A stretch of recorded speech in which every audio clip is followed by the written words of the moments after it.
अपना। कहाँ तलाश करूँ मैं तुम्हें, कहाँ हो तुम? मैं इसे क्या दे सकता हूँ? ज्यादा से ज्यादा एक सरकारी क्वार्टर, एक गुमनाम सा नाम।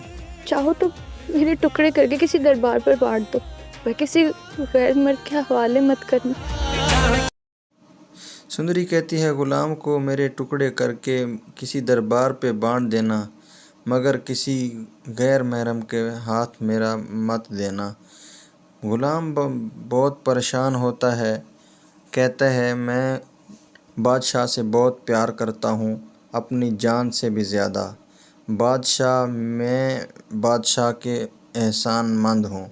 उसने मेरे ऊपर बहुत एहसान किए हैं, इतने एहसान किए हैं मेरे बाल बराबर। मेरा एक एक बाल उसका एहसान मंद है, इसलिए मैं उसे धोखा नहीं दे सकता।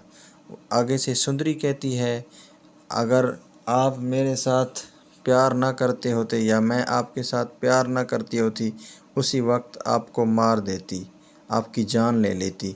मेरी मजबूरी ये है, मैं आपसे प्यार करती हूँ। और दूसरी तरफ बादशाह होता है, उसकी सुंदरी की अम्मी के पास जाता है, उसकी फुफ्फो होती है।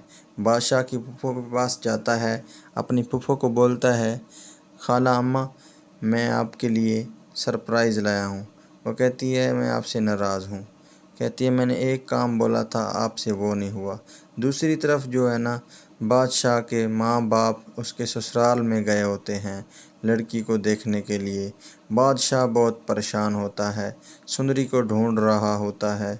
और उधर से दूसरी तरफ से गुलाम आता है, आके बादशाह को बताने के लिए, और बादशाह के पास आता है। बादशाह की फुफ्फो और बादशाह जा रहे होते हैं आशिक अली को देखने के लिए। ये ड्रामा देखें, आने वाली एपिसोड बहुत ही कमाल होने वाली है।